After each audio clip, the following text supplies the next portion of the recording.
Vous êtes chez Dimbi TV News. Abonnez-vous sur Dimbi TV News. Abonnez-vous sur Dimbi TV News.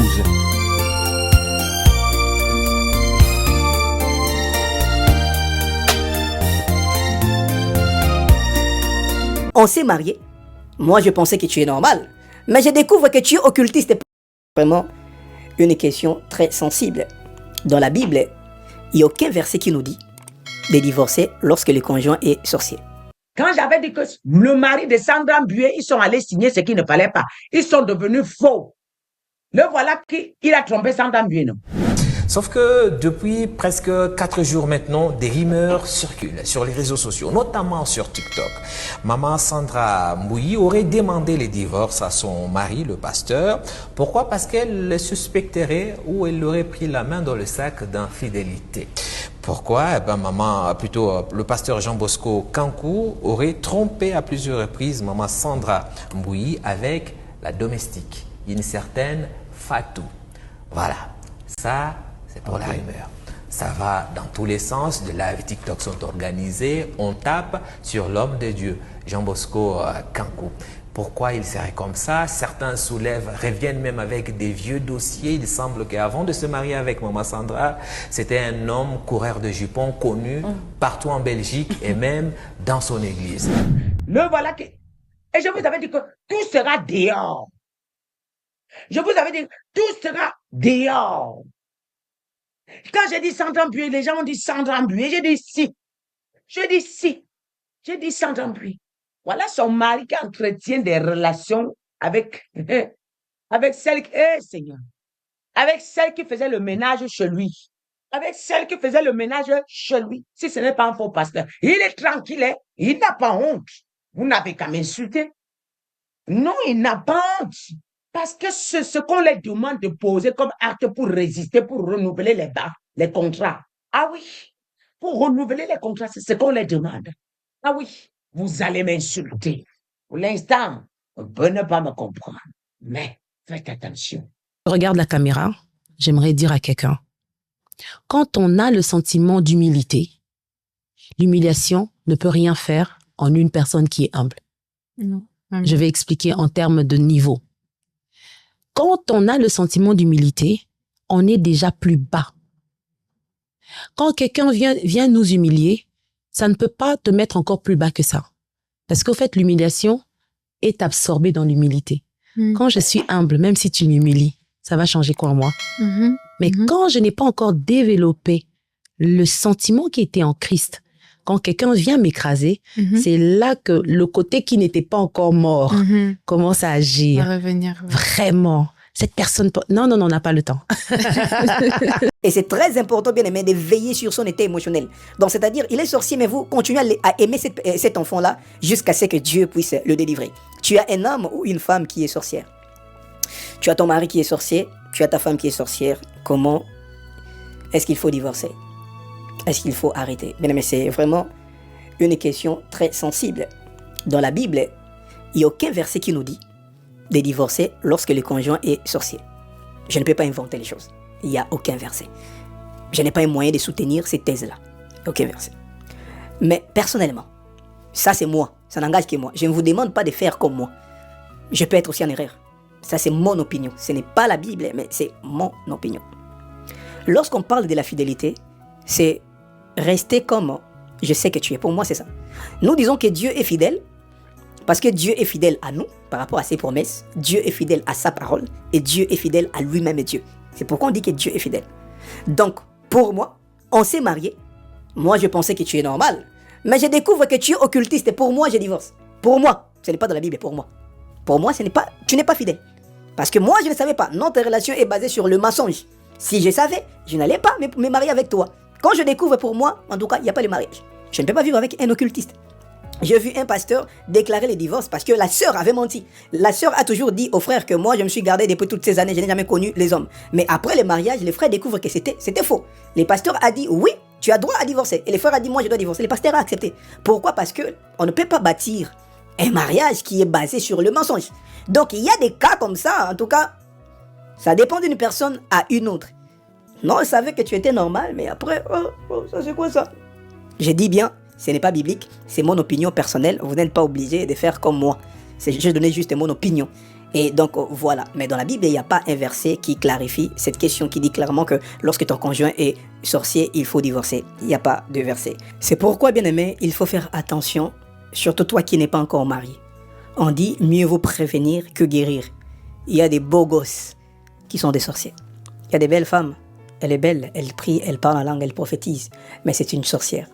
Fais attention, ne blague pas avec le mariage. Mieux vaut prendre toutes les précautions avant d'y entrer. Parce que sortir d'un mariage n'est jamais une bonne solution. Quand tu épouses une mauvaise femme, même quand tu divorces, ça ne sera pas la meilleure solution. Quand tu épouses un mauvais mari, même divorcer ne sera pas la solution idéale. Donc, il y a beaucoup de calculs. Les choses vont devenir très compliquées pour toi. Ce n'est pas évident de divorcer. Le divorce n'est pas une bonne chose. Surtout toi qui n'es pas encore marié, prends le temps d'observer la personne et de prier. Ne sois pas trop cartésien, ne sois pas trop rationnel. Oui, physiquement, c'est une bonne personne. La personne a des valeurs morales qui vont avec toi, c'est bien. Mais il faut savoir qu'avec notre intelligence, on peut se tromper. C'est pourquoi Dieu doit toujours nous guider. Dieu voit des choses que nous, on ne voit pas. Dieu comprend des choses que nous, on ne comprend pas. Malheureusement, quand on est déjà amoureux, on idéalise la personne. Quand on est déjà amoureux, bien aimé, on ferme les yeux, même devant les signaux que Dieu nous montre. C'est pourquoi j'ai dit tu dois avoir le discernement.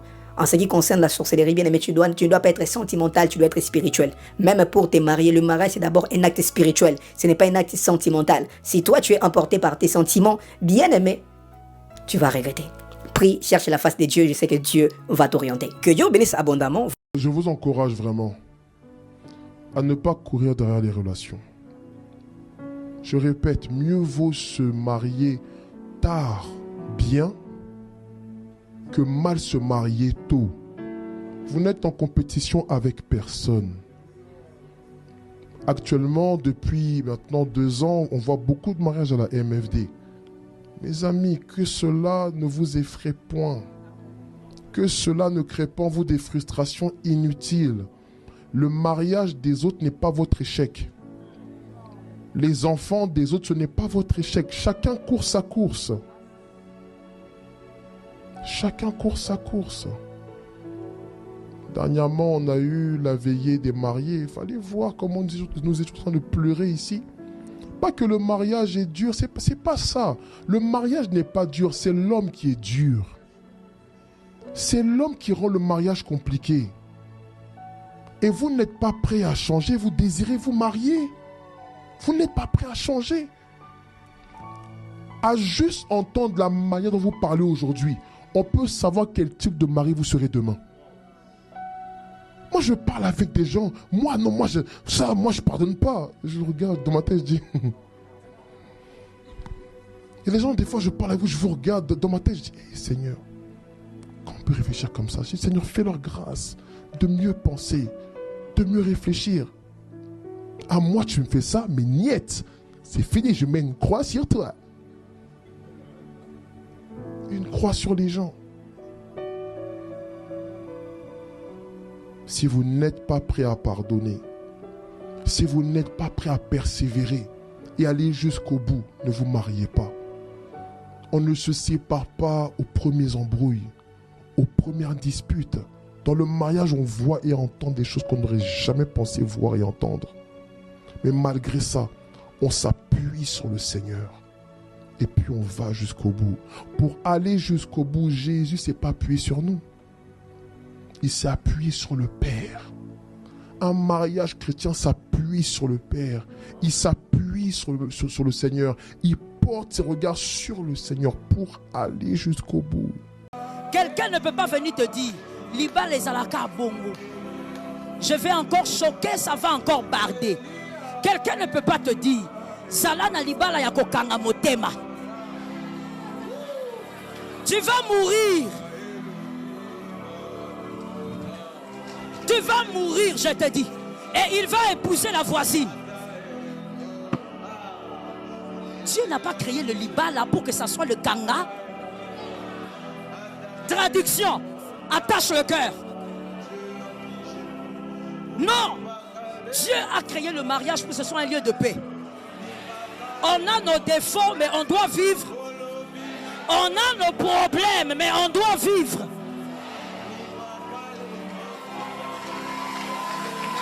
Récupère ton trône au nom de Jésus. Récupère ton trône au nom de Jésus. Assieds-toi, je te parle. Pasteur, s'il vous plaît. Tu joues avec la femme, mais ne regarde pas la femme comme tu la vois là. Tu ne peux pas imaginer de quoi elle est capable. C'est pourquoi j'ai toujours dit, la femme sans Jésus, c'est une catastrophe. C'est plus que Satan 2. Une femme doit avoir Jésus. Une femme sans Jésus, mon frère, elle va t'emmener à la porte de l'enfer et puis elle te laisse là, elle va au ciel.